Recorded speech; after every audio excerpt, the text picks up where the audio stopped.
Hello, friends. I'm Kush Khandelwal, and this is Ageless Athlete. A few years ago, I started asking questions that would not leave me alone. Why do some people keep pushing mentally, physically, spiritually long after others burn out or break down? What does it really mean to age well when you still crave movement, meaning, and mastery? This show is my search for answers. Each week, I talk to elite athletes, everyday adventurers, and pioneering researchers who are stretching the limits of what's possible across age, injury, illness, and self doubt. You will hear hard won lessons, untold stories, and science backed strategies for building a body and mindset that lasts. For those of us joining for the first time, welcome to the show. For the rest, thank you for joining us again. Time is our most valuable asset, and I deeply appreciate you giving me your time today.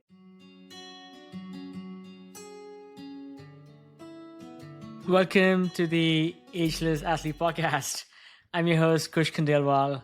I am mostly a rock climber and occasional surfer these days, but I also love to dabble in a couple other outdoor sports. One of those more immersive ones is mountain biking. I love my little mountain bike rides in California, the adventure and the thrill. And today we have an incredibly special guest, a total legend in the world of mountain biking, Tinker Juarez. Tinker, whose career in competitive cycling began with BMX racing in the early 70s, has become a monumental figure in the sport.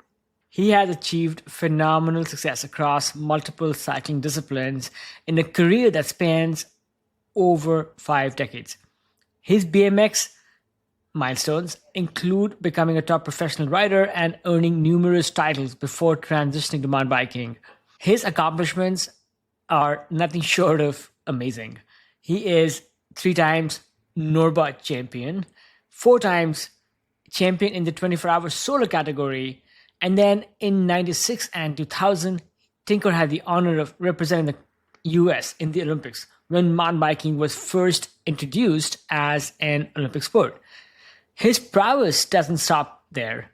Tinker ventured into ultra endurance racing, where he continued to excel. Notably, he finished third in the grueling 2006 race across America. We will talk about this a little bit. This is like 3,000 miles of cycling in 10 days. So imagine like 300 miles of cycling a day. Boggles the mind. What sets Tinker apart is not just his longevity in the sport, but his relentless drive to stay at the top. Even at 63 years young, he continues to inspire with his rigorous training regimen. We will uncover his secrets to maintaining peak physical condition, his strategies for mental resilience, and the passion that fuels his iconic status. Tinker shares stories from his illustrious career, including his Olympic experiences and the evolution of mountain biking. We'll explore what makes him such an enduring athlete and the lessons he's learned along the way. Stay till the very end for sure, because he also offers tips for training in busy cities, and he also shares what little things we can do to stay safe on the roads out there. This is a rare opportunity to get insights from a cycling icon whose career spans so long, longer than I've been alive. Whether you are an aspiring cyclist, a seasoned athlete, or simply looking for inspiration to stay active and achieve your goals, Tinker's journey offers invaluable lessons. So thanks again for tuning in. And here we go with this enlightening conversation with a true master of the sport. Well, right now I'm at my house in Whittier, California. My normal routine is I usually have coffee in the morning, like a slice of bagel, some kind of fruit, either bananas or something to put on my bagel, and some orange juice. Not too heavy, because I normally have a big dinner and I eat kind of late. And I figure that food right there kind of holds me over the next day. So I'm not really that hungry during the morning. And then I don't like to really eat too much, because I like to go out and try to train with an emptier stomach. For sure. No, I also sometimes calibrate daily life into my meals. sometimes, I eat late and in the morning, I still have nutrition in me to go out and do some training. But Right. then sometimes it doesn't happen like that. So one just has to merge the demands of daily living into one's training and performance routine. Yeah. Yeah. Tinker, tell us, who are you and what do you do? Well, I've been a cyclist my whole career, my whole life. I started racing BMX in 1973. Never stopped riding. I never actually stopped riding my bike. So I raced BMX and then I got into mountain biking. So cycling has just been in my blood since I was 13, pretty much. And how old are you now? I'm 63. Yeah, 63 years young. yeah, I'm 63. I was riding my bike competitively at age 13. I started in a sport that was BMX and did it for 15 years. Well, congratulations on 5 decades of competitive cycling, and 5 decades of consistency in anything in life is truly remarkable. Your nickname, Tinker, has a unique Yeah, ring to it. Is there a story behind it? not much of a story. Just when we were racing, when I started BMX, everybody, the friends that I hung out with at after school, we used to meet at a park, and at this park it was called Hollyfield, and there was a big dirt hill, and we created it into like a BMX park, so to speak. And we made a track on it. We just made jumps around it. Everybody kind of had a name, and so the nickname. My real name is David. Yeah, people started they started calling me Tinker because of maybe because I was tinkering around my bike, Ah, always doing something with my bike. Kind of, became my real name at that point. the Olympics are going on as we record, right? You Right. competed, I believe, in 96 and 2000. I think 96 was perhaps the first year mountain biking made it to the The Olympics. Olympics. Right. Yeah, Right. yeah. Can you share what it felt like to represent your country back then as maybe a pioneering sport and a pioneer? When I was doing BMX, I mean mountain biking, and I started in 1996. As I, was moving up in the rankings or whatever, I was riding for Climb bicycles in around 1993, and in '94 I got on Cannondale, and Cannondale started this big team, and they asked me to ride for the team, and it was Volvo Cannondale. I was really racing out of my best. That was actually my best career was between 93 to 2000. I've had really some good results and stuff. So when we heard about the mountain bike getting introduced to the Olympics, I definitely was, excited as every mountain biker. I had a chance to make the team. So I was racing really good. I was national, I was Norba national number one.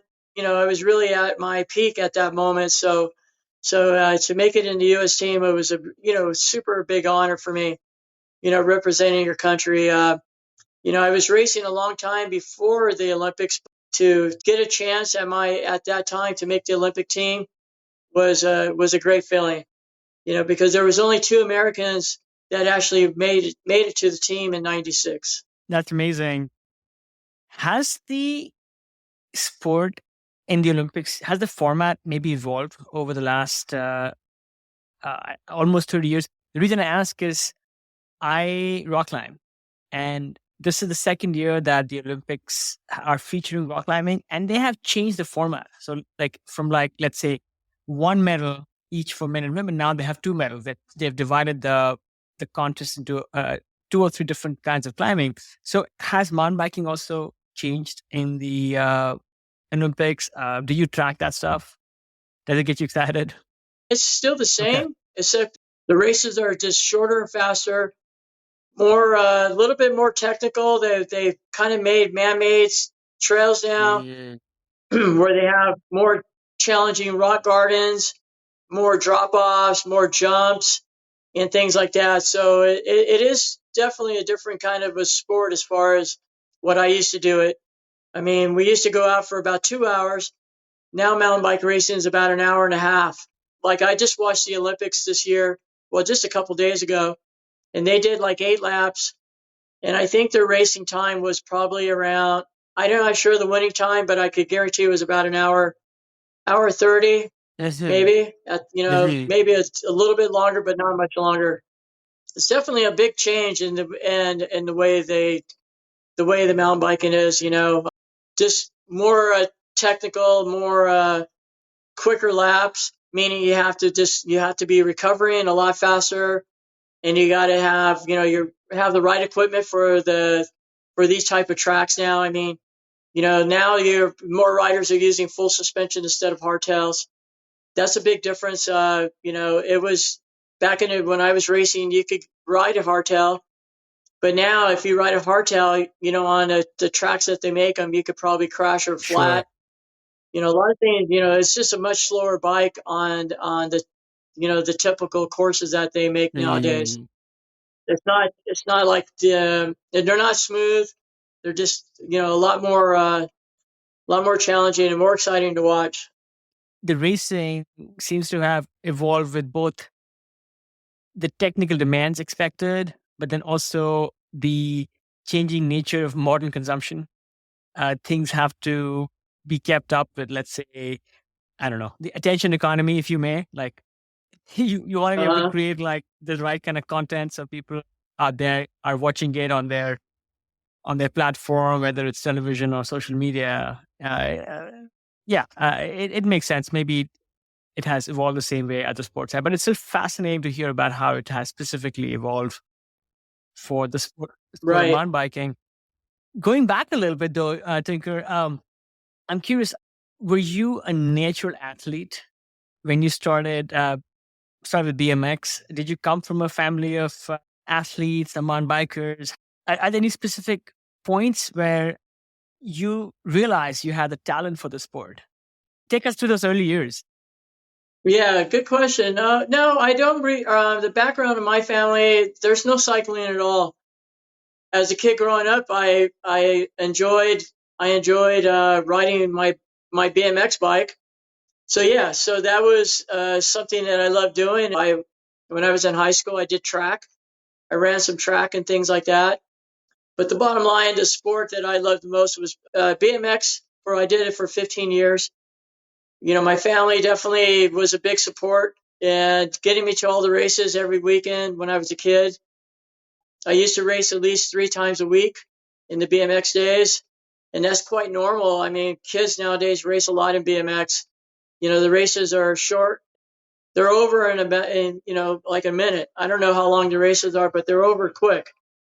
Yeah, so for me to get into mountain biking, it was all about just working on my endurance. I wasn't into riding road bike at the time as a kid. I was just a BMX, and I rode that for every day after school. But I never thought about owning a 10 speed back then. But as I got into mountain biking, my endurance, I realized that the sport was needed some. I needed to get some miles underneath my legs, so to speak. And the competition I was racing against were guys that were racing, are from the road. So right away, I realized that these guys, ride the road bikes and they put a lot of time on their bike. So that just made me realize. I made me want to get on a ride a 10 speed and start putting in the miles. I had the skills from the BMX, so my BMX skills helped me get into mountain biking. It definitely helped my just my confidence in riding trails, turning, climbing, being Mhm. smooth, jumping over things and all that. The BMX for the 15 years of racing definitely helped me in all that. So riding against the road guys, they were definitely didn't have the skills of knowing how to turn and jump and ride technical trails.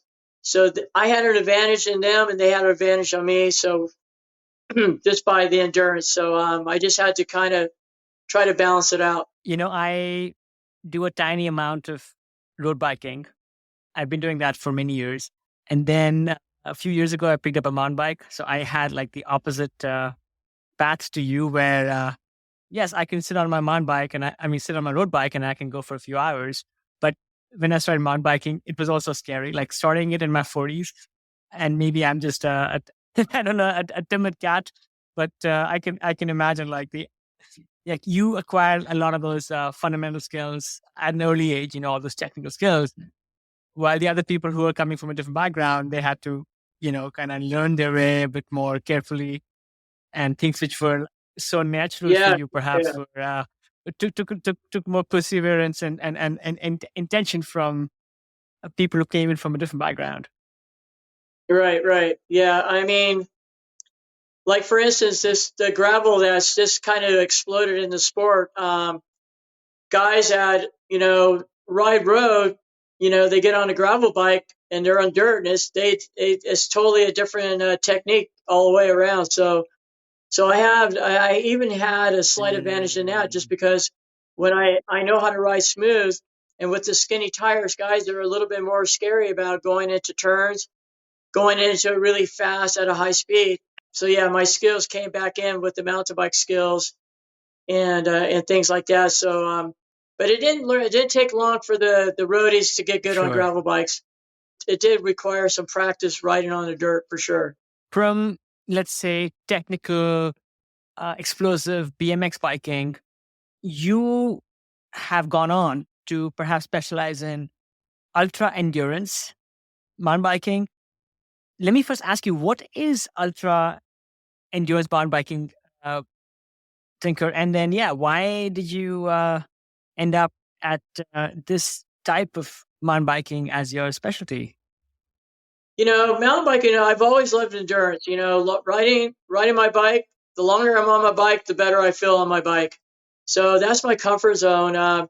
When I started into mountain biking, it was really all about cross country was just shorter and it was faster.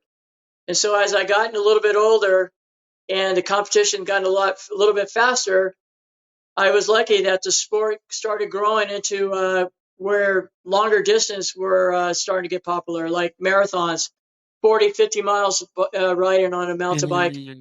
That started working for me because I just enjoy being on my bike. And the longer I could be on it, the better I feel.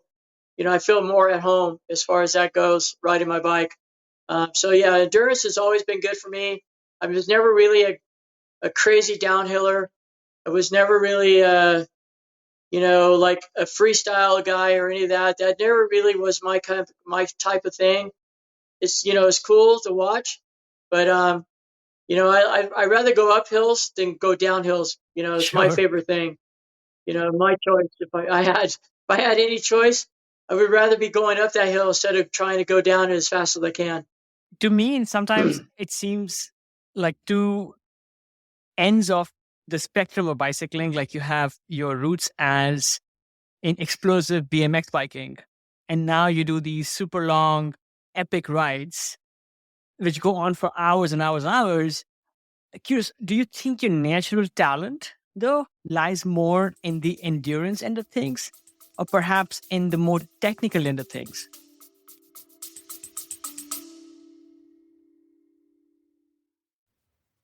I've been thinking a lot about energy, not just in training, but in recovery, in focus, in how we age.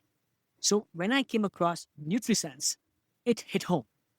It's a program that pairs a 24 by 7 glucose biosensor with a dedicated dietitian to help you understand how your body responds to food, stress, sleep, and movement, and then act on the data. I chose it because I wanted something real, not another hack or one size fits all plan, just honest insight into what's actually going on inside me and how to build habits that last. NutriSense has helped over 150,000 people take that step. And if you want to try it, you can get 33% off your first month. with code ageless15 at nutrisense.io. Again, that's nutrisense.io, code ageless15. You can also find this information on the show notes for this episode.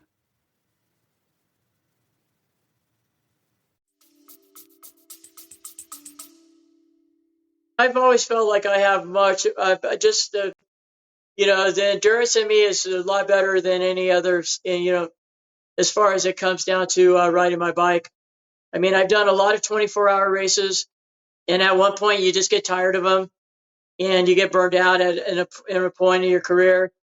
And then I did, RAM, Race Across America. I did that once. I'm glad I wanted to do it and I did it. But after I did it, there was never a chance again I'd do it again. It just really was just tore me up. Took a little while to get back to feeling normal again. But I enjoyed the challenge, So when it comes to challenging, riding far and long, I'm always looking forward to it. Hang on, what is Race Across America? Are you literally riding your mountain bike or your bicycle across from one end of the country? Right, right. It's the RAM is basically it's the RAM. The Race Across America is called the RAM. It's on the road bike, but when I was doing the long distance on my mountain bike, and I go, man, I need to step it up. And so when I thought about the RAM, I seen it on TV, and I said, man, that looks like it should be good for me. So I gave it a shot. I had a good crew, probably had like 8 people to help out. And we started at Oceanside in California, and we raced all the way to Atlanta, Georgia. So it was like 3,000 miles and over 3,000 miles. It's a big event, and I gave it a try, and I survived and I made it. I think I got like 3rd place, so I was happy with my results. It wasn't my kind of racing because what ended up happening is that, it's all about trying to ride without sleeping. So if you can ride your bike and keep on going, the less you can sleep and the more you can ride, the better your chances of winning a race. And as a long distance rider, my whole life, it's always been important to have good rest. Sleep is number one. And the RAM, sleep was not. If the less you sleep, the more you ride, the better chance you have of winning the race. And that just really wasn't, my type of thing. So I needed a little sleep. I got a couple hours of sleep every night and still was able to. It was mandatory at the time to sleep. You had to sleep about 3 hours max. So that was the reason why I ended up challenge doing that race. But now you could do the ride without resting or sleeping. And so now guys that are doing the races are doing it at, I think, just under 8 days, something like that, the solo riders. Yeah, and that's incredible. Wow. That's insane. How long did it take you? At the time I did it was like 10 days. I think it was just under 10 and a half days is what I think. That was because we had to stop and rest and all that. Now that the RAM has changed, you can go on and ride as long as you want and stop when as long as you want.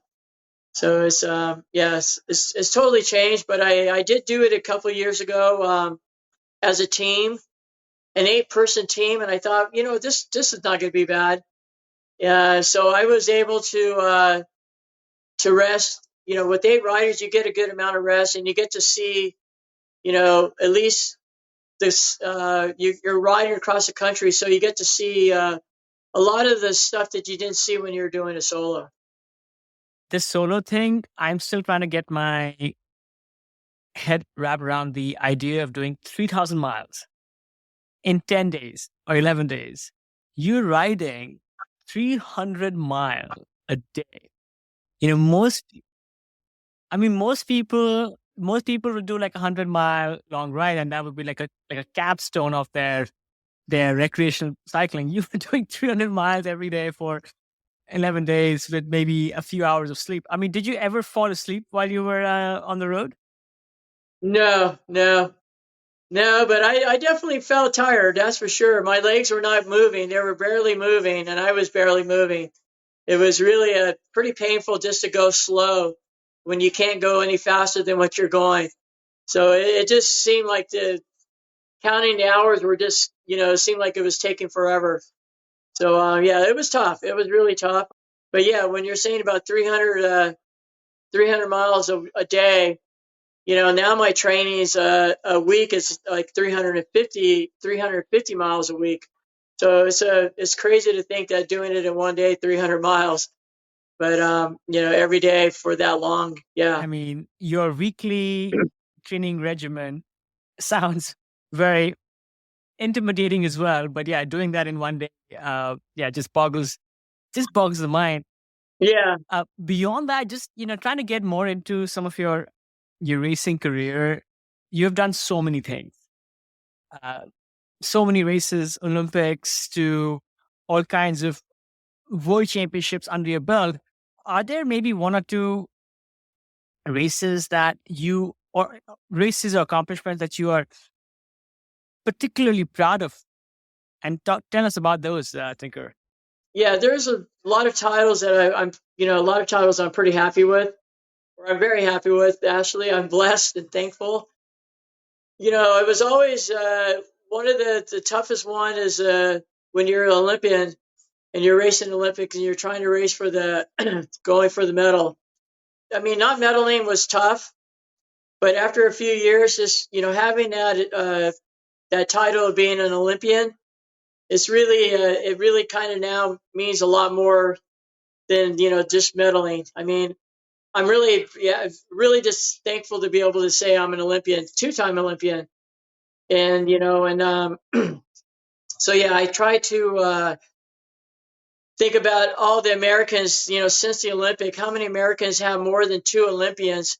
And I think there's probably right now only one American man that's three-time Olympian, but has never medaled. And there hasn't been any medals yet in the men's in the Olympics. And in the women's, there's been two medals so far in the Olympics since '96. And this year, it was great to see an American woman get silver medal. And that was, I think, 1996. There was a bronze medal in Atlanta City or Atlanta, Georgia, and it's taken this long to see a woman finally get ahead of her and got the best American in the Olympics is silver. So we came a long ways, but it's showing that how hard it is to make a medal in the Olympics. But also, yeah, also too, being a silver medalist as a world champion was a big deal for me. That was in '94 in Vail, Colorado. My best year was in '94. I was silver medal. I was U.S. national champion.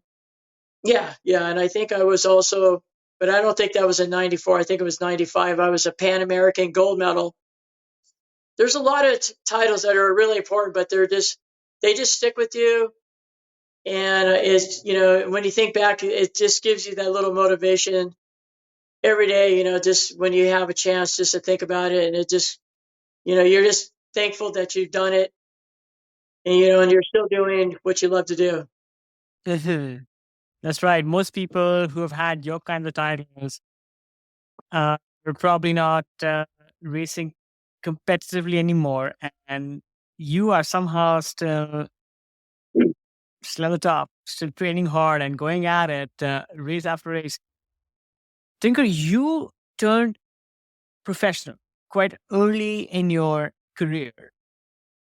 I think in your teens, perhaps, right? So to me, wow, that sounds.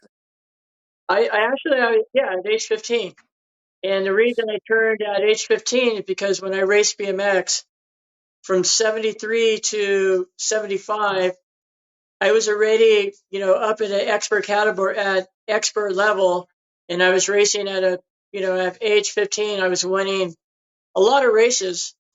They started a pro class. And so I decided to just turn pro at age 15. And I was the youngest at the time. So it was quite it was it was a good move because I was, like I said, I was already raced 4 years in BMX, and to turn to turn pro at age 15 at the youngest, it was a big jump, but I never regretted it. This may be a dumb question, but what does turning pro in the world of mountain biking mean? Did you get a sponsor right away who were paying you, let's say, a monthly salary? What is turning pro?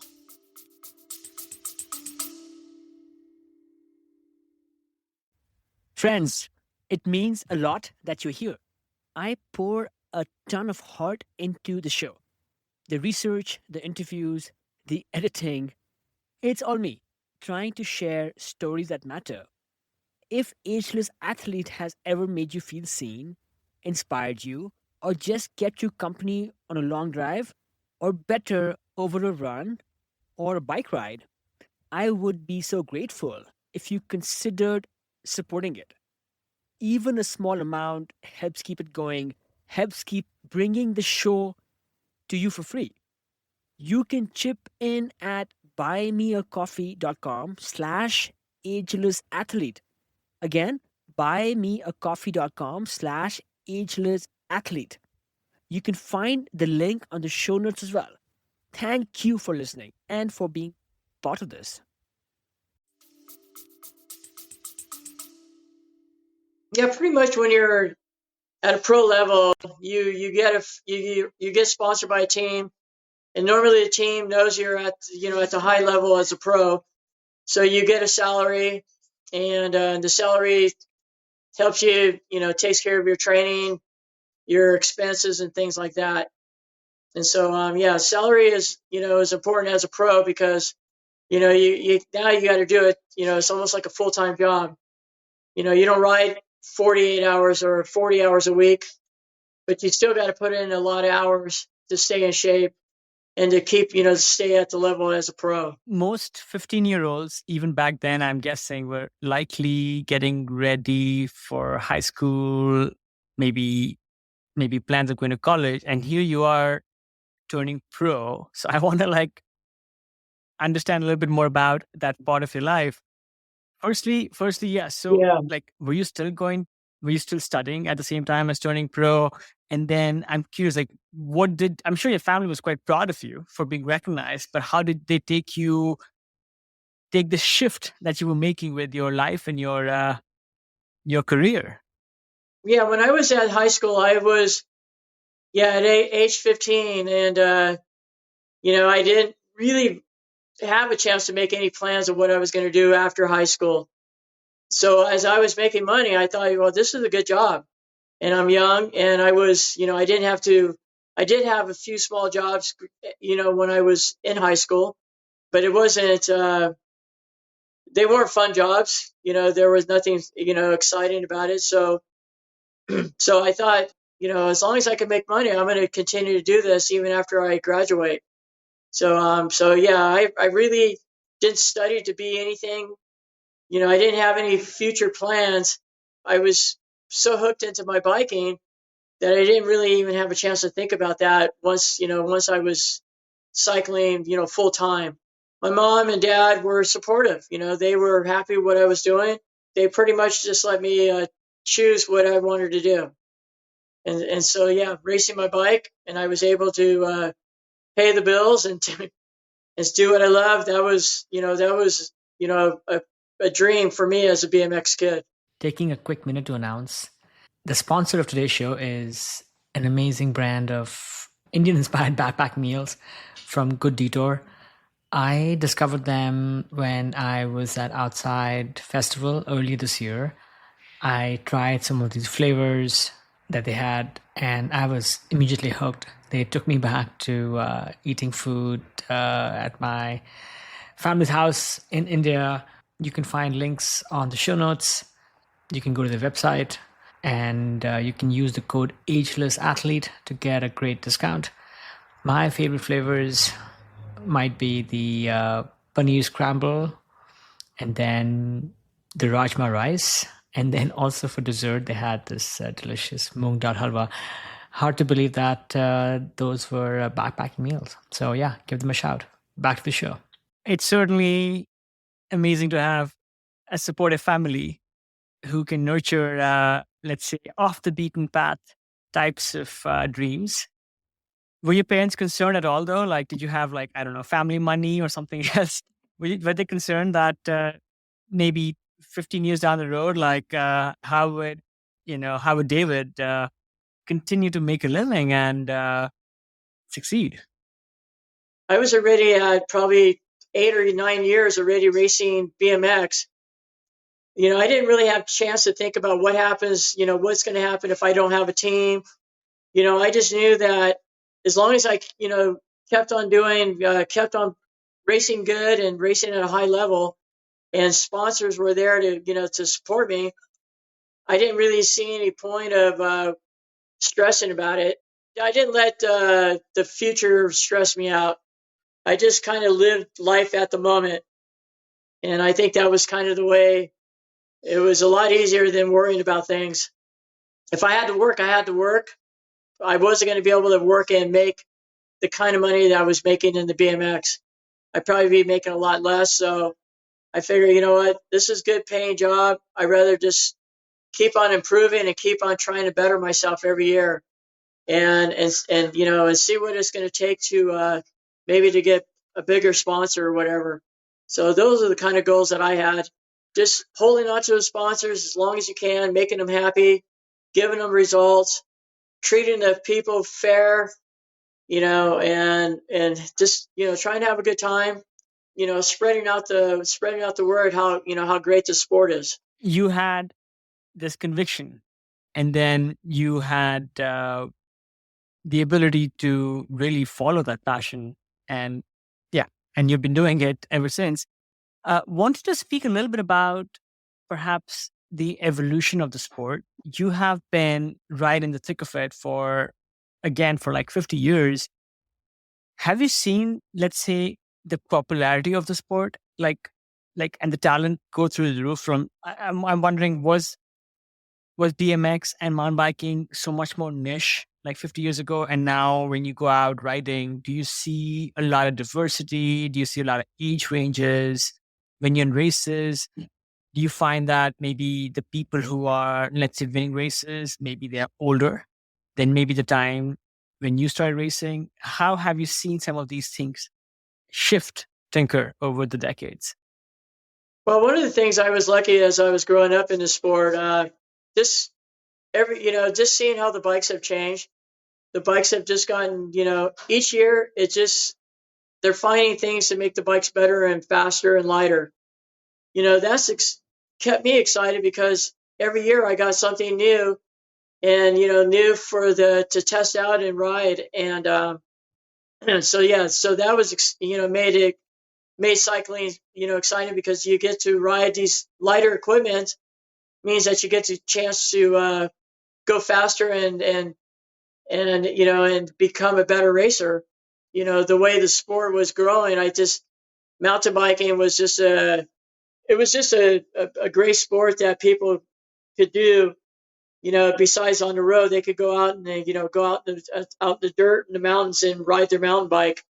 Probably why mountain biking was got so popular, because there's so many places to ride mountain bikes in the mountains, and so yeah, so I think that was and then the way the bikes have just gotten so much lighter and better and safer, it just made the sport really grow in that way. Yeah, the sport certainly seems a lot more accessible. There are better and better bikes, perhaps available at cheaper price points, and trails seem to have exploded all over the place. I mean, other people I speak with, I understand that yes, there are active trail, like in Jeremiah Bishop's words, there are like trail angels and trail elves in these communities all over the world now who are working to develop these trails, and I think that's probably done a lot to demystify the sport and made it accessible for the average person. Wanted to also see how the talent pool and longevity of the sport has improved. Like, you are still competing, but when you see people who are winning races today, have has a typical age of that person? Has that also shifted? We see that in other sports, for example, right? For example, in popular sports like tennis, people are, winning like Wimbledon and the Grand Slams of the event at the age of late 30s, like Federer is. But 20 years ago, that was inconceivable. People winning, the US Open or whatnot, they were like in the early 20s. So has that also happened with mountain biking where people are winning and staying in like say top shape for a lot longer?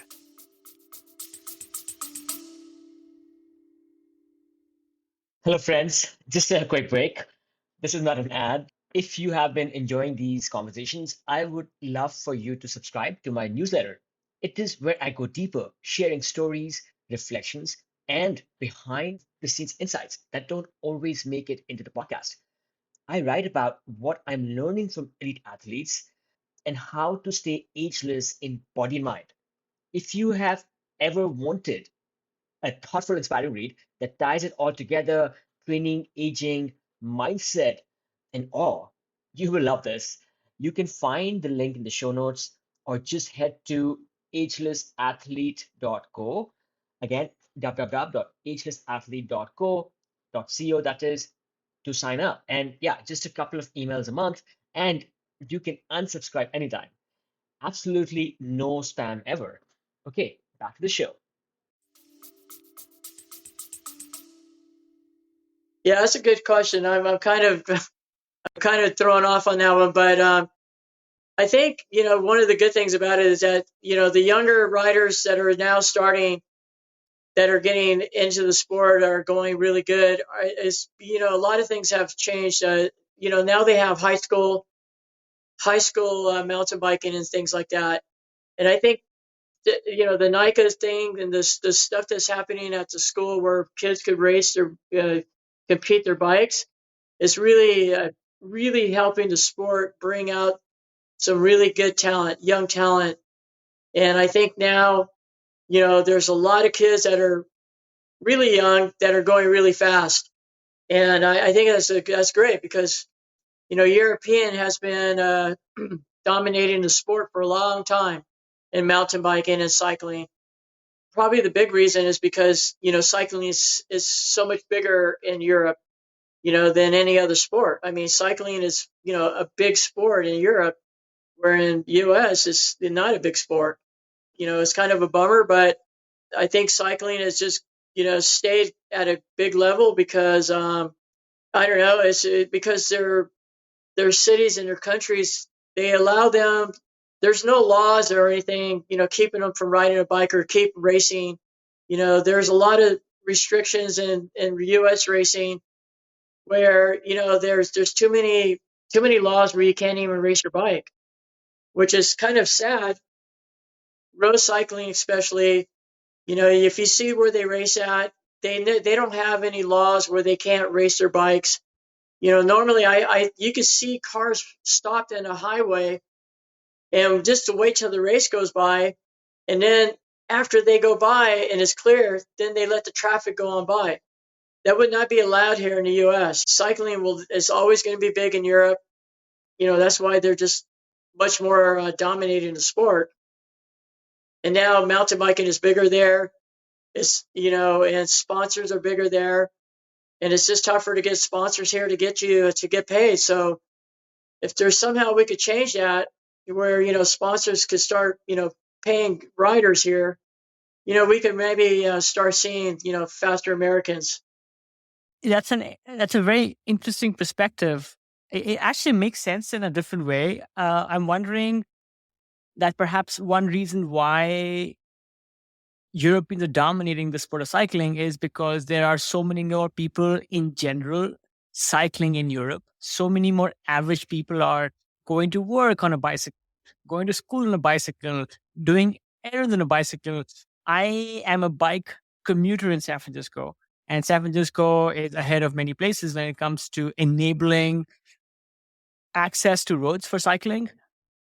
At the same time, even here, I feel scared. I am on my bike path, and there are often cars which are parallel parked blocking my path, or sometimes I feel like cars behind me are going to run me over. And then this is still like San Francisco and you're in LA, and LA, at least has some areas where you can bike safely, but then the rest of this country, I would feel very scared of going cycling in most of this country. So I'm wondering, yeah, if there is just this national consciousness that we lack when it comes to things like cycling that they have in Europe, and because of that, perhaps yeah, the best riders just come on top, just because so many more people are on their bicycles all over Europe. Yeah, that's true. I mean, people are scared to ride here is because of there's so many people in cars.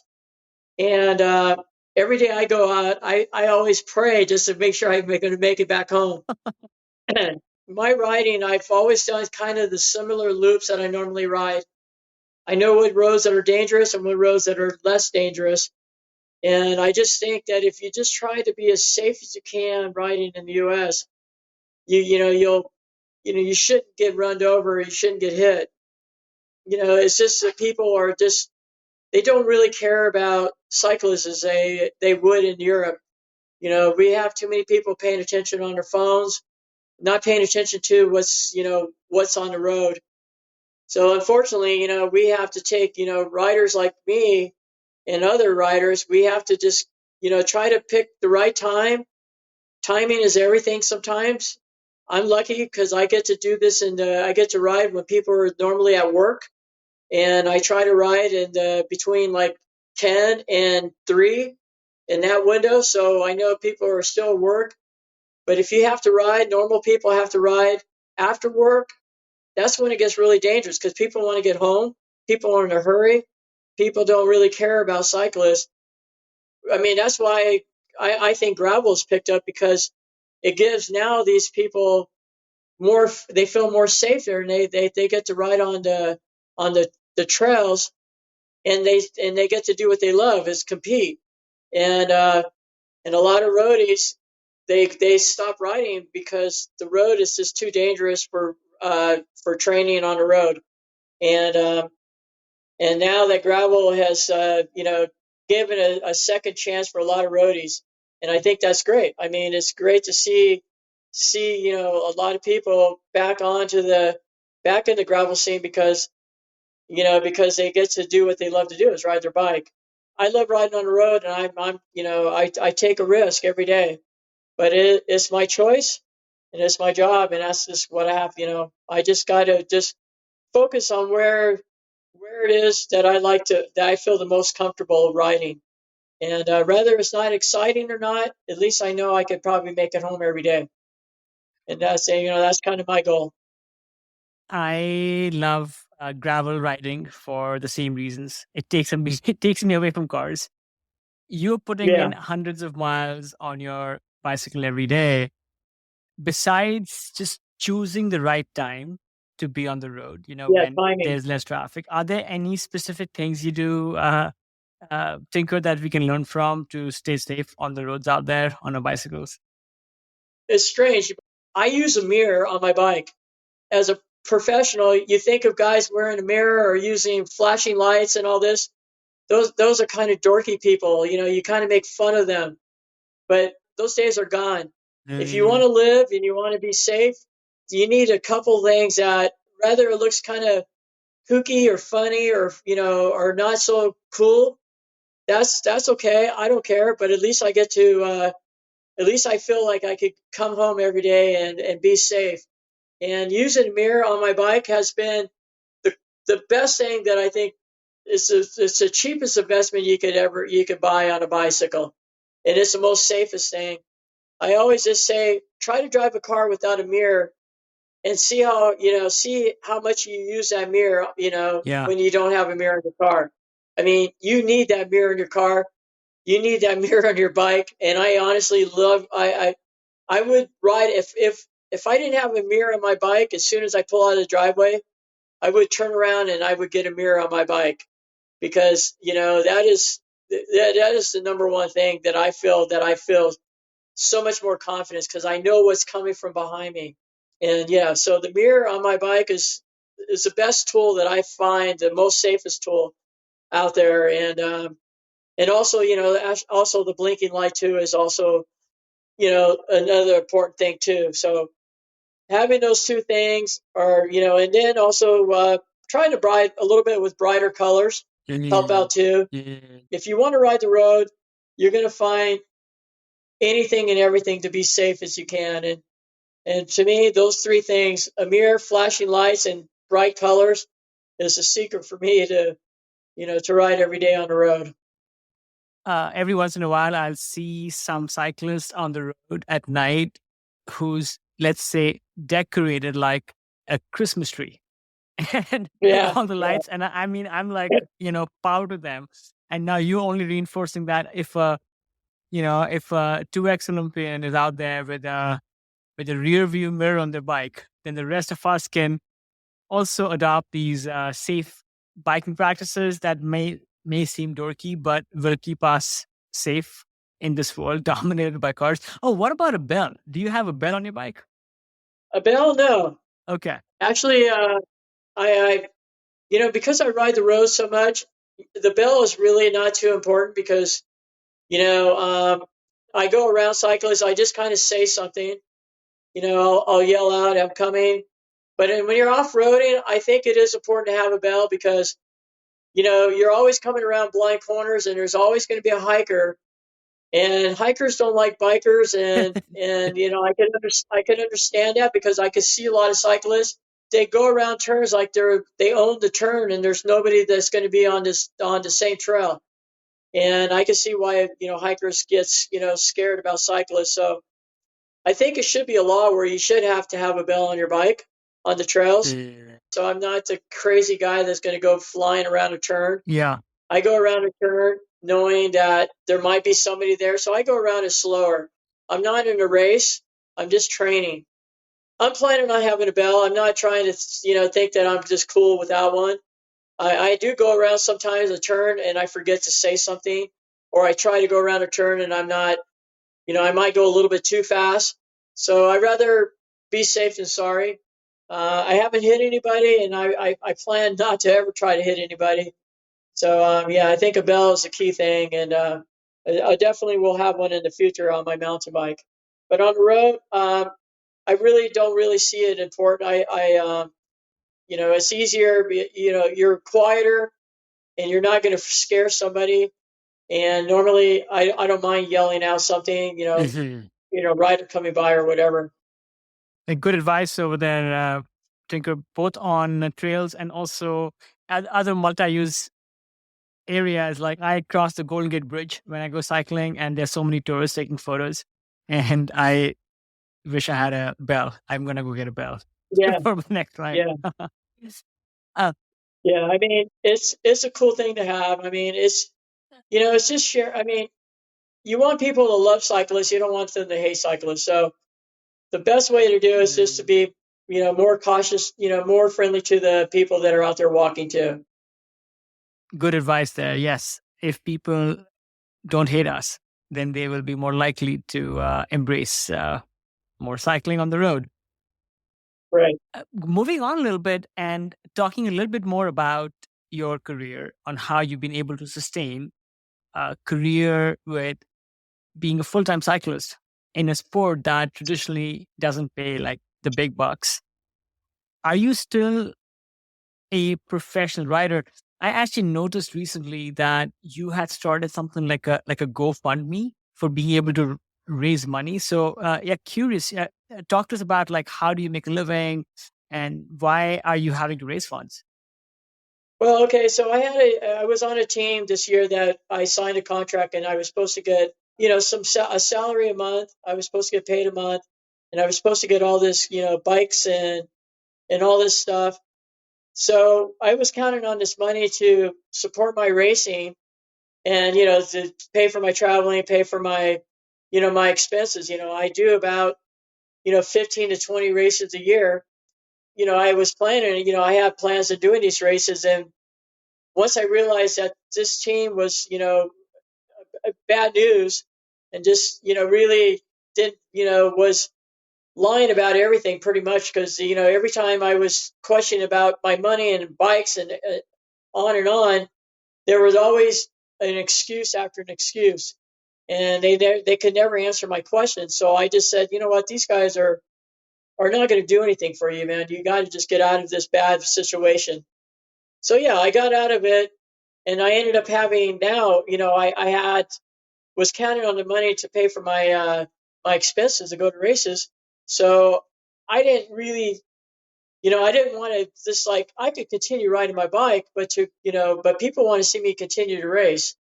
And I thought, well, only way, I'm going to need to get some kind of help. So I thought of GoFundMe, and the fans, when they heard about me, this bad news with the team, they thought, hey, what can we do? They wanted to help out, and so they brought up this GoFundMe, and I thought, hey, that might be a good start. So I did, because I want to race and I want to finish off this year, and hopefully next year I could get a team where I could maybe get some money so I could continue to race. It's not. I could still ride my bike, but as far as racing is not cheap. And I could race local races, but people like to see me race, worldwide. I won the national. I mean, I won the world championship in masters, but I won in Australia. That costs a lot of money to go there, and I traveled to Spain and things like that. And without a sponsor, it becomes you need to make money to be able to, to do these races. And so that's why I started the GoFundMe. I'm going to be able to make it this year, get by. I'm going to continue no matter what it's going to take. I'm not going to stop racing, and I'm hoping to be able to get a sponsor that will pay some money. I don't need to get a lot of money. I just need to be able to get help to continue my training, to continue my, my lifestyle as far as racing my bike. I mean, I don't need to make money, and if I don't make money, then I won't be able to race the way I want to race full time. And that's the reason why I'm, even though I'm not a professional like I used to be, a full time professional. I figure that I put in enough time and to become a legend, so to speak, as everybody sees me. I think it's mainly just going and giving back to the sport. So if I could go to the Yeah. races, people love to still see me ride my bike. So I would think that being in this, done this sport for almost close to 60 years, people love to have me come to the races. So I'm figuring, asking, getting still paid like a pro, I don't see why I shouldn't be able to get paid doing it, because I've done it my whole career. Mainly, I want to go out, do races, compete, and sign autographs, and show people that you can still do it at my age. And that's number one thing. I mean, people are blown away to see me competing at a level that I'm at, and to still see me racing. It gives them motivation. It gives them hope too. Tinker, you are one of the most recognizable faces of mountain biking in the world. And you are hugely inspiring to people all over the world. I think not just mountain bikers, but to just the everyday person out there looking to chase their dreams. We will be sure to put the link to the fundraising in the show notes. So yes, Okay, let's get thank more you. people rallied so you can continue traveling the world and inspiring other people. Let's talk a little bit about your training. We already spoke about like the countless miles you're putting in day after day. What about like your like things like your diet? Are you having to shift what you eat today to what you perhaps consumed even a decade or 2 decades ago? Like, do you have any specific like strategies to stay nutritionally fueled for your kind of big training loads? I'm not really into any special diet or anything like that.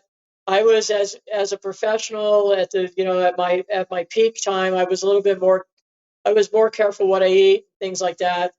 But now I eat normal, just regular, every day. I mean, I try to eat as healthy as I can every day.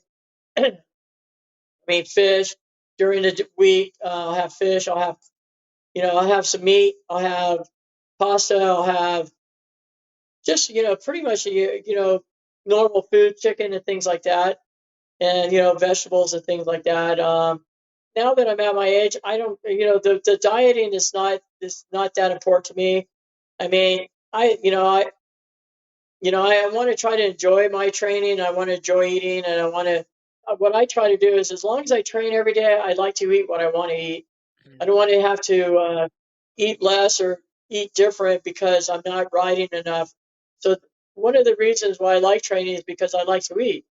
And if you like to eat and you still think you can eat like you're in high school, then you're gonna better keep riding, or you're gonna, you're gonna pick up that weight really quick. Our weight doesn't come off like we used to do when we were younger. I still like to eat, like a normal dinner and not have to cut down on certain food because, I'm at an age where I can't eat hamburgers or I can't eat burritos or I can't eat all this fun food or pasta or pizza or, I can't have a sandwich without a bread. I want to be able to eat all this stuff, to eat like that, and I want to have beer. I want to drink. I want to have, these kind of stuff.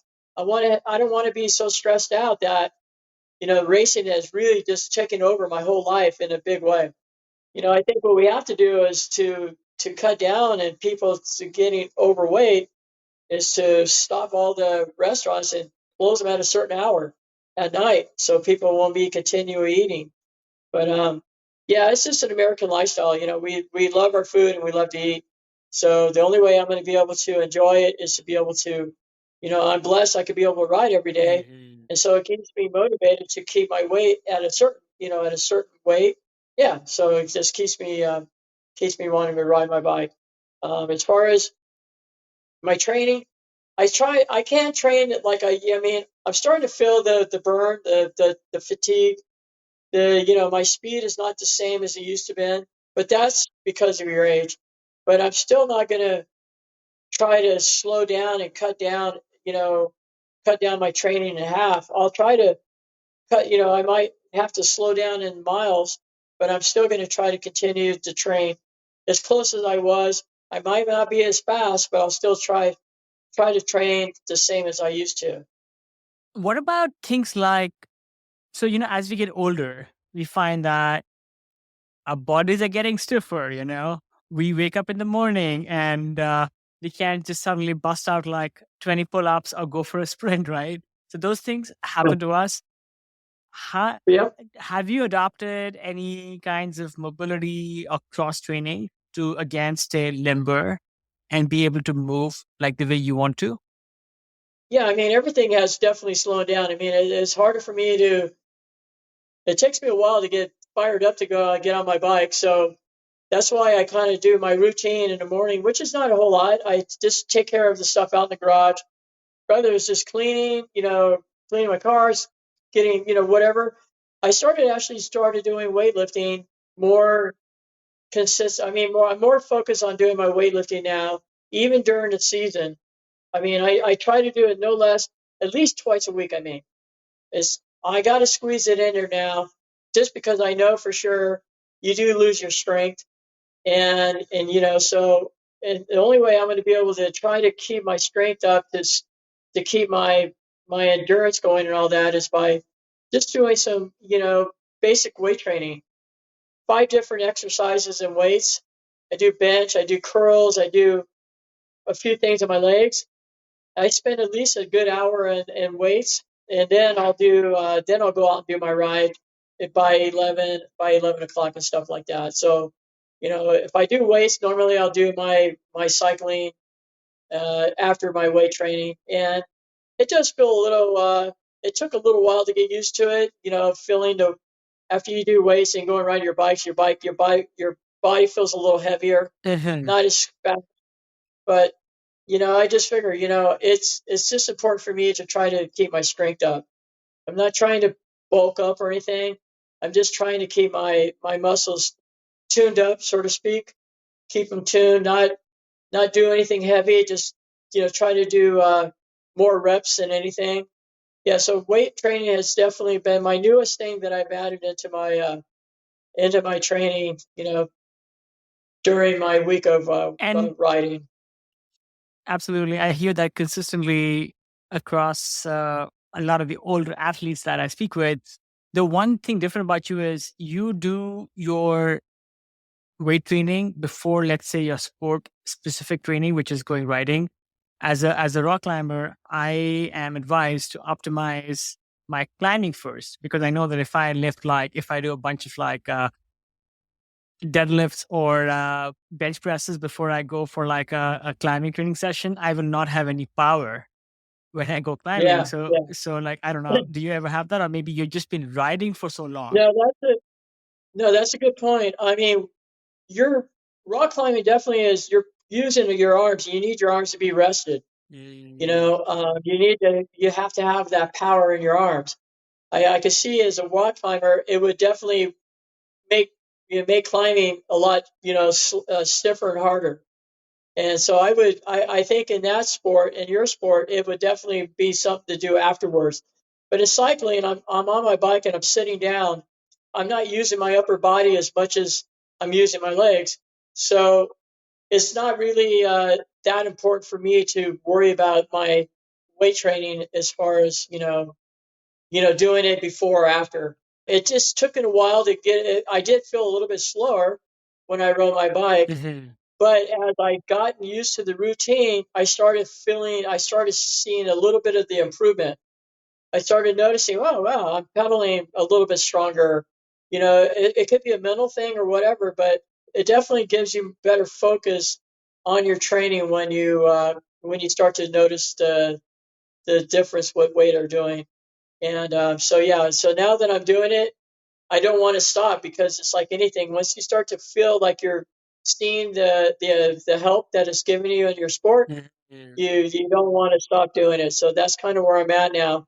I don't want to skip. 2 days is really I almost want to do 3 days now, but I think now 2 days is fine. As long as I try to stick with it 2 days a week, I'm happy with it. Got it.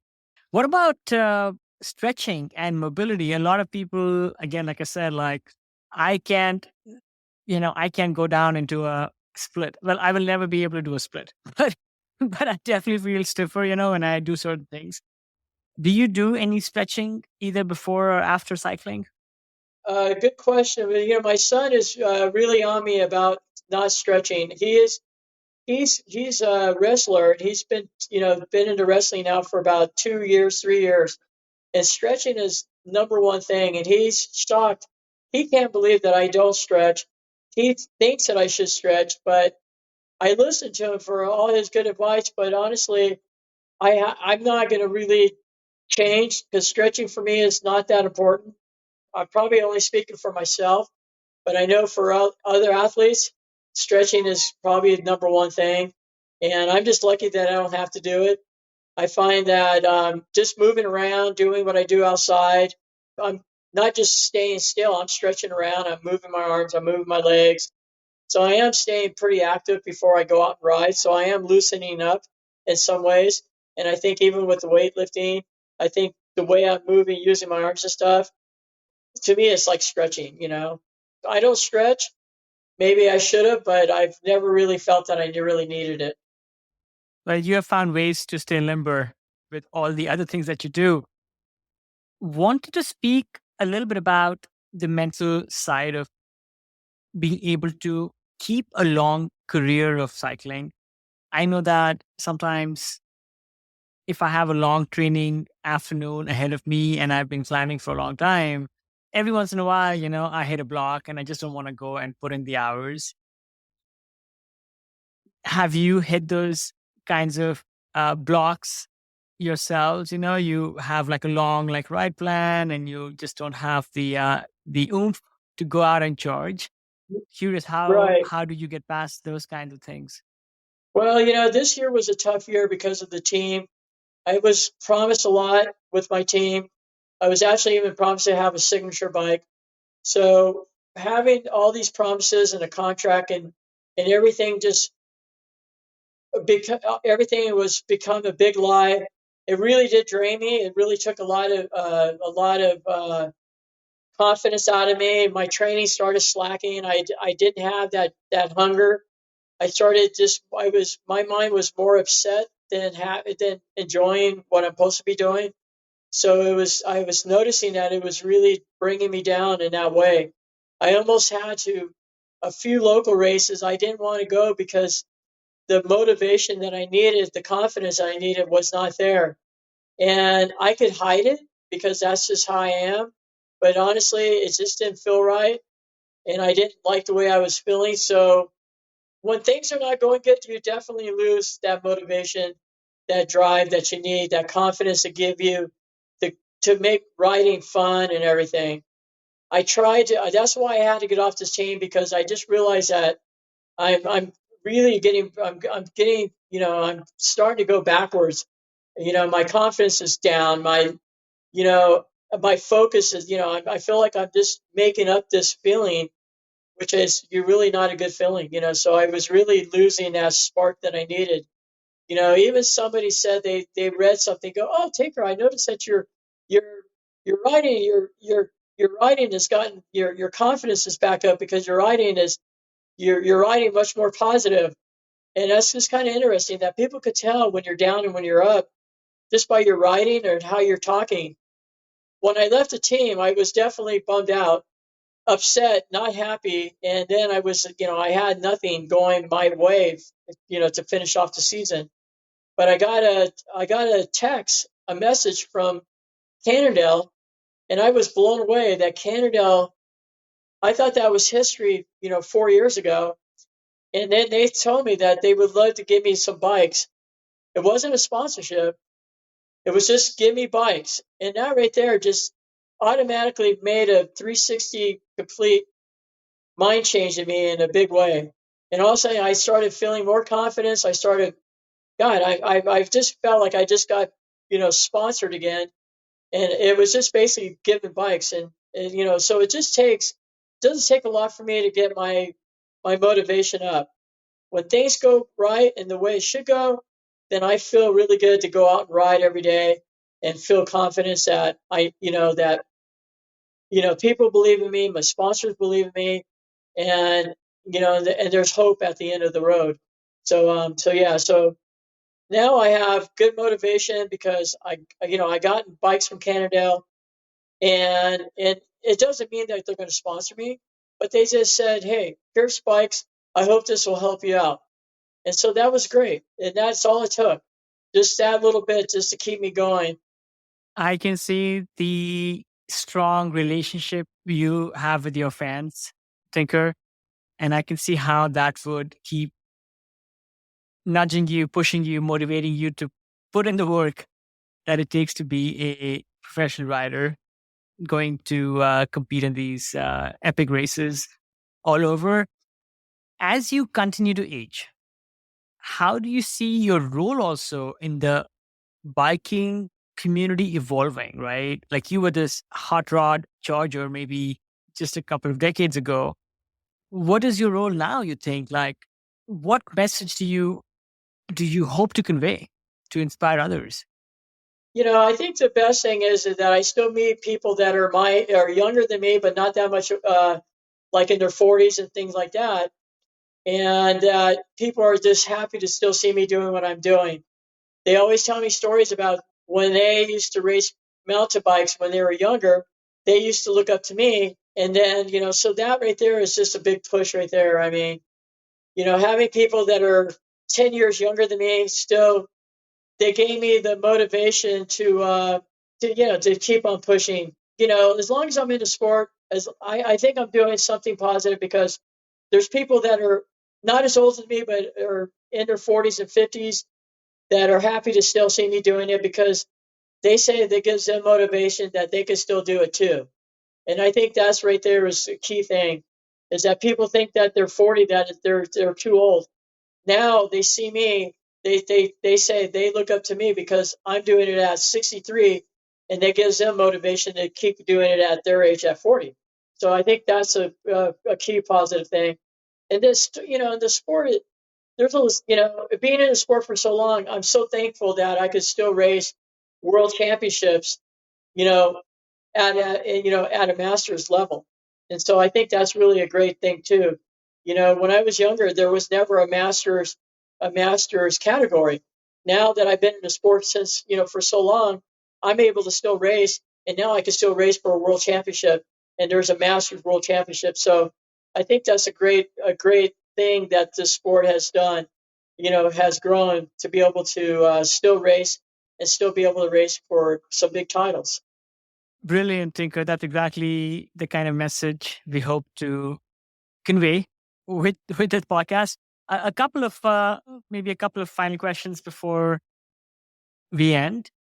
Any significant habit or behavior that you have developed that has helped you, that has made a big impact in you in the last few years?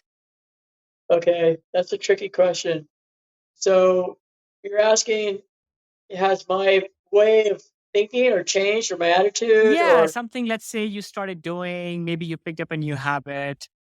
You spoke about weightlifting. That's maybe one habit. Anything else that comes to mind where you have started doing something or something has shifted in your perspective that has had a big impact? not really? Honestly, not really. I mean, my style is now is that I made this plan to racing my bike my whole life, and I'm going to continue to race until I can't ride my bike. That's my goal. And so my goal is that as long as I can continue to race my bike, I'm going to do it as long as I can. And if I could get support from sponsors and everything, I'm going to do my best to help them out because they're helping me out. I'm going to push their brand. I'm going to push their name. Yeah, and just continue to do it, and as long as I can. Tinker, in recent memory, what has been the best use of, let's say, $100 that you have spent? Well, $100 is not a lot nowadays as far as when it comes to bicycle stuff because everything is so expensive on bikes. Probably the best investment for me for $100 would be just using that money to go enter into a race. You know, it, because racing is not cheap either, but at least you can have fun doing it and enjoy doing what you've been doing your whole life. It's racing. So, if I had $100, I could definitely pick a good race to go to and use that for an entry or something. Awesome. For sure. It's the experience of the race, and money spent on a good experience is never wasted. What is the greatest gift, Tinker, you think you have received? And perhaps what is the greatest gift maybe you have given somebody else? I guess the greatest gift that I got is to be able to do it. Ride my bike as long as I have, and to be able to have the drive to do it every day. I mean, I don't know what makes me do what I do, except that I love what I do. So, to have the drive to go out and ride, 50, 40 to 60, 70 miles a day, for me, that's, it's the only gift that I figure is from God. God gave me the gift to be able to do what I love to do and to be able to spread this love to other people and showing that, this sport is a really good sport. It's a fun sport. It's a healthy sport. It's a great way of meeting people. It's just done so many wonderful things for me. And the other question, I'm not sure what it was. What is the greatest gift you think you have given somebody else? The same, just to give them the passion to be able to, what I've always heard over and over is, man, they say, it's because of you. I'm riding my bike, and I think them, because what I've done, what they see, what I could do, is motivated them to ride a bike too. So I think for them to hear that, who knows what their choice would have been if they didn't, if I wouldn't, that does that mean that they were just never going to ride a bike and they were just going to get, get unhealthy and not fit? So I think the good advice is that I gave, motivation for people to keep riding and stay healthy. Awesome. And then, yeah, maybe final question, Tinker. You live in LA, a city of big freeways, and there are, these big billboards all over LA. If there was a giant billboard and you could leave any message for the world out there, what would that message be? Never stop believing. No, never give up. Never stop believing. Believe in God. I mean, for me, God has been, my power for my whole life. I believe that if it wasn't for God, I would have never be where I'm at today. So I think God has, definitely been my power and my motivation. Never stop believing is a profound message indeed. Yeah, thank you. You're awesome, man. You did. I was nervous about what I was gonna, what kind of questions, but you did an awesome job. Thank you for all the cool questions. Thanks a lot. Thank you for tuning into this episode of the Ageless Athlete Podcast with your host, Kush Khandelwal. Today, I'm inspired and just so stoked that we could have Tinker on the show today. We hope you found this chat as fun as I did. Tinker shared some surprising and invaluable lessons. Adaptability. Tinker's seamless transitions from BMX to mountain biking and ultra endurance racing highlight the importance of being versatile and open to new challenges. Consistency and longevity. Despite the evolution of the sport, Tinker has maintained a rigorous training regimen, underscoring the benefits of dedication and consistency over the years. Mental resilience. Tinker's ability to stay motivated, even through challenges like team sponsorship issues, it's a lesson in the power of persevering despite setbacks. Passion over perfection. Tinker's balanced approach to diet and training emphasizes enjoying the journey rather than obsessing over perfection, a refreshing and motivating outlook. Finally, community and support.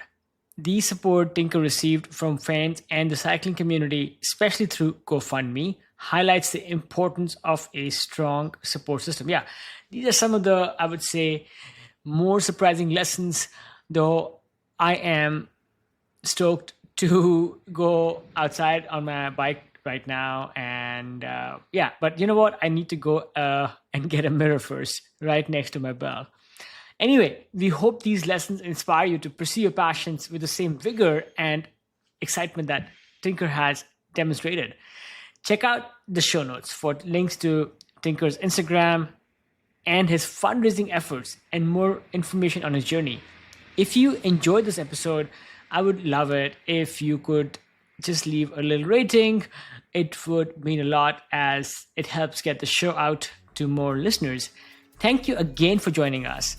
Until next time, keep pushing your limits, stay inspired, get out, enjoy the outdoors, stay motivated, and stay ageless. We'll see you here next week.